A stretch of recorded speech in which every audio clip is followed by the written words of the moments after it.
Growing up, I spent many summers in the Ozarks. At an early age, I fell in love with its rich history of lawmen and bandits. Over the years, I've learned much more about the Ozarks, including its dark and mysterious lore. Join me, Blasky, as I dive into this lore, the myths, superstitions, and urban legends of the Ozarks. This is Ozark Mountain Lore.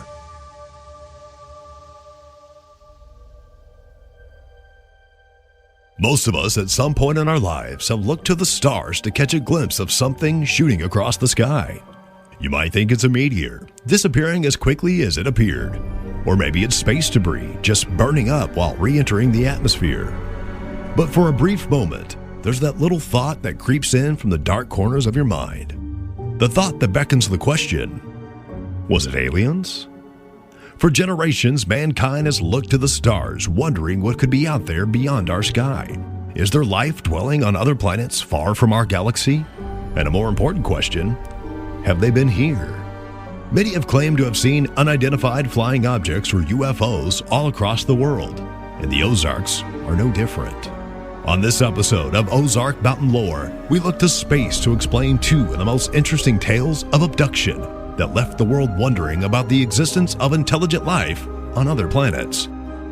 We're going to look into the story of Buck Nelson, a simple farmer turned space traveler after a chance encounter with extraterrestrials, and a tale of a man whose encounter with alien life riddled him with horrific nightmares that felt all too real. The story of Terry Lovelace and his abduction at Devil's Den.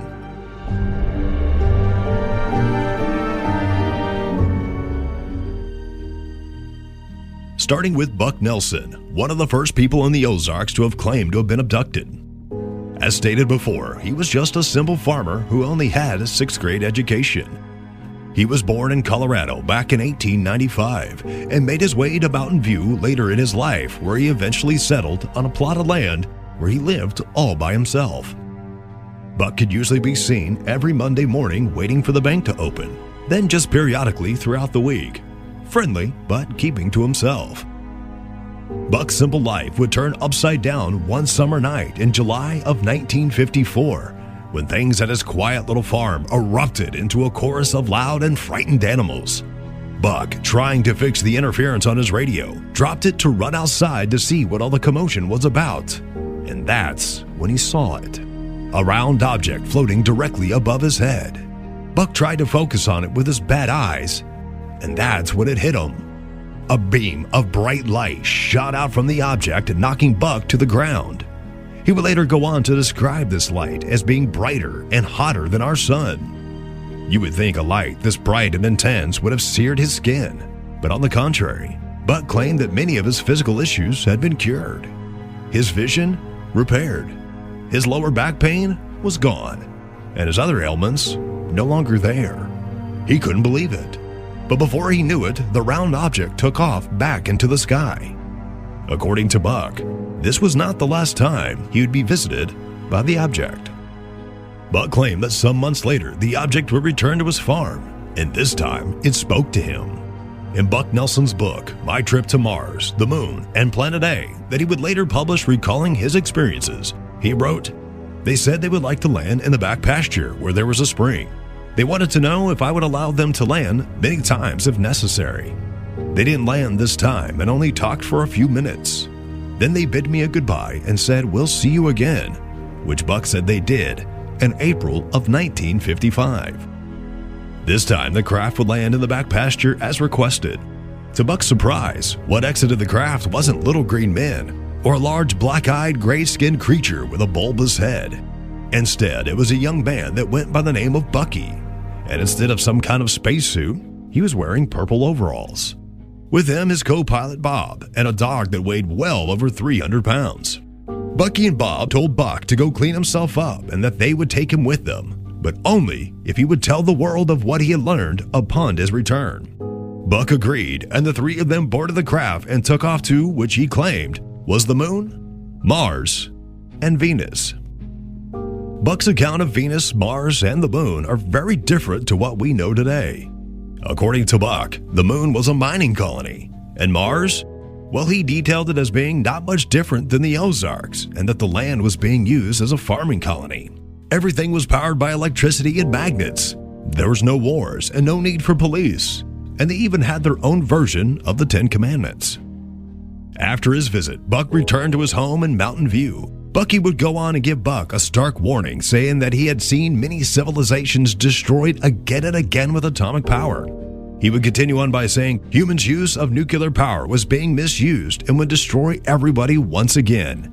And with that, they left Buck's farm, and Buck set out to keep his promise and began telling the world about his new Space Brothers.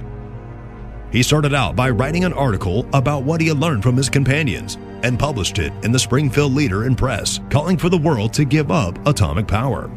His stories began to gain popularity amongst those looking for evidence of life on other planets.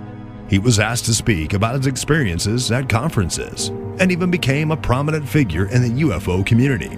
He spoke at lectures and numerous radio interviews and even claimed to have captured a photograph of the space visitors in 1956. Throughout the late 50s and the 1960s, hundreds would gather to his farm every year, like a convention of sorts. At these conventions and during these interviews, people would ask Buck if he had any proof other than his photo. Buck said that he didn't have any evidence, but he did leave behind a tiny American flag on each planet and the moon. Buck even claimed that at one point the US government took an interest in his stories and picked him up for some questioning. The popularity of Buck and his conventions began to dwindle and eventually ended. Just a few years later, Buck's house would end up tragically burnt to the ground, and Buck would just disappear. There's 3 different sources I found that gave 3 different dates to his passing. One is 1973, the other 1977, and the final one, 1982. How do we know that Buck didn't just leave for the stars and just never came home?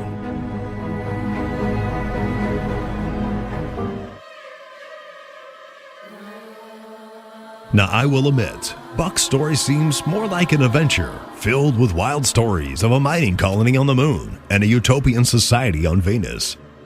But not everyone who has claimed to have been abducted by extraterrestrials come back with the same story of an adventure. Some come back with a horrifying account that will stick with them for the rest of their lives. They are left with nightmares and the feeling of being alone. It's not like you could just run and tell somebody you've been abducted by aliens and expect everybody to treat you like a rational person. A sad fact that Terry Lovelace learned at a very early age. Terry's story is one that he has kept very close to the chest for most of his life for fear of losing his career and his friends in the process. For this story, I pulled most of my material directly from Terry's book, My Incident at Devil's Den, a true story by Terry Lovelace. His book detailed his famous abduction at Devil's Den, but also revealed his long history with visitors from another world. Terry Lovelace is a retired attorney and former assistant attorney general. He has a law degree from the University of Michigan and served in the U.S. Air Force. A seemingly normal person by all accounts, not one you would think would be harboring stories of aliens stealing him away in the middle of the night. Terry's story starts at the age of 8. He wrote a poem about 4 sinister-looking monkeys who had kidnapped him in the middle of the night. The poem was inspired by encounters he said to have had with 4 monkey men, all with the same face that featured a large grin that made him feel very uneasy. They each had yellow eyes and a long tail. He could never tell exactly what the monkeys' intentions were, except they kept saying, "Terry, everything's okay. Won't you come and play with us?" He would often awake to faint voices in his room repeating this line, although it did take him some time to decipher what exactly they were saying at first. He said that when they spoke, he could hear their voices in his head, even though their mouths weren't moving. The monkeys would begin to surround Terry, now with their faces starting to look more angry and more menacing. What exactly were they going to do? Suddenly, Terry would let out a loud scream, loud enough to wake the entire house. His father would assure him that what he saw was just a bad dream. But Terry wasn't too sure. It felt all too real. And what he couldn't shake was the feeling that maybe he had gone with them once before. As Terry got older, the visits stopped and eventually the nightmares. That wasn't until one day when Terry was playing in his backyard and saw a dark cloud casting a shadow heading his way. Not unheard of, but it was the shape of the cloud that left him puzzled. It was perfectly round. That's when he looked up and directly above him was a large object floating just 50 feet above his head, making absolutely no noise. He tried to concentrate to see if he could find any markings to identify it or anything that would indicate an entry point into the craft, but he saw nothing. Just a perfectly smooth surface that left him captivated at first. He recalled feeling that the air was being statically charged. Everything seemed just so quiet. Then, without warning, it just flew away at an incredible speed. Without realizing it, Terry found himself screaming while the neighbors watched on. His mother took him inside, but Terry said that he couldn't stop looking at the sky. He told his family what he had saw, but once again, just like the monkeys, no one believed him. Was it just the overactive imagination of a little boy caught up in the hysteria of aliens and spacecrafts at the time? Or was Terry being singled out by alien life forms from another world? Like the other encounters, they were followed by another long slew of nightmares, this time about shadowy figures surrounding his house and him in an attempt to take him away. Was Terry being abducted again and again? Or was this just a reoccurring fear that continues to plague him? Sadly, things would continue to happen to Terry, and he learned to keep things to himself, knowing that most people would just think that he was crazy. Then, in 1977, that's when the abduction that he is most known for took place. During his time in the Air Force, Terry was an EMT stationed at Whiteman Air Force Base just outside of Kansas City. One weekend, Terry and his fellow airman Toby were on leave and decided to get off base just for a couple of days. They made their way south to Devil's Den State Park, located in Washington County in the northwest portion of Arkansas. They were looking for a more secluded place, away from the public park. They made a campfire right off a bluff and were enjoying the night air when they both spotted a blue light heading right for them. Terry said what he saw that night was a ship the shape of a triangle that looked to be several stories tall. He wrote in his book, they slowly rotated on an axis, all the while maintaining their triangular configuration. The points of light grew brighter and they crawled upward. The triangle formation grew larger and sped up a little, blocking out entire fields of the stars as it climbed. It came to a halt directly over our heads. It was like someone had cut a giant triangle in the sky. What happened next was something he was only able to remember bits and pieces of. But one thing was certain. It really happened. Terry would spend many years trying to block things out, keeping things close to the chest, telling only his wife of what had happened. Fast forward to 2012, a married man with a career and a seemingly normal life. Being the health-conscious person that he is, Terry would go jogging to stay in shape. One thing that he would notice is that when he would hit the 2-mile mark, his knee would just go numb. That was odd. Why only after 2 miles? It would always happen right above the right knee. Then one night after jogging, Terry found himself in terrible pain. Unable to put any pressure on his leg, he went to the emergency room to have it checked out. The doctor took x-rays to see if there was any bone fractures of any kind. Turns out it was something very odd. Something that wasn't supposed to be there. A tiny shard, no bigger than a fingernail, appeared on his x-ray. The technician taking the scans asked Terry if he had any shrapnel in his leg. He replied no, since he had never been deployed to combat. The doctor also saw what the radiologist saw. He said that the object had symmetry to it, and it was definitely man-made. Man-made? Or more like manufactured? But by who? What made things even more puzzling was the fact that there was no entry mark, no scar, nothing. How could that be? But that wasn't all. The radiologist showed an alternate view of one of the scans. Terry wrote in his book that the radiologist said, if you look at the lateral view below your knee, there's a flower petal arrangement of an object the same density as bone. These round artifacts are flat disc, so in the formal view, they're barely visible. Could it be that in his abduction in 1977, that he was implanted with some kind of device?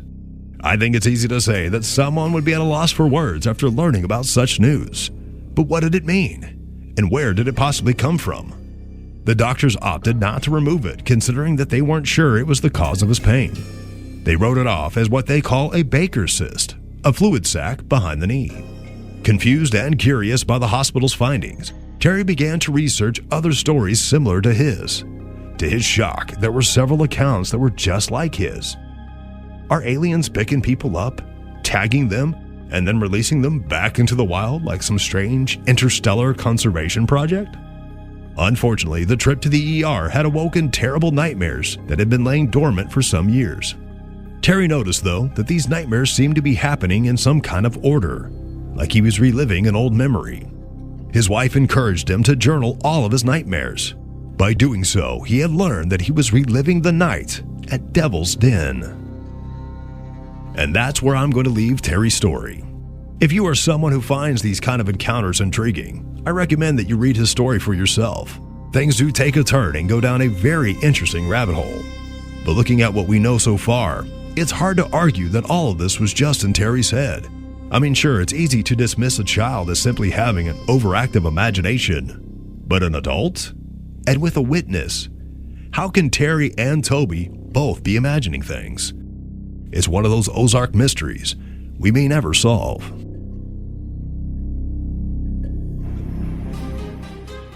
And there it is, two of the most famous and intriguing stories of alien abductions you will find in the Ozarks.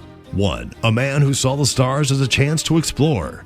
The other, a vast and dark place filled with beings with questionable intentions looking to return to visit their favorite subject.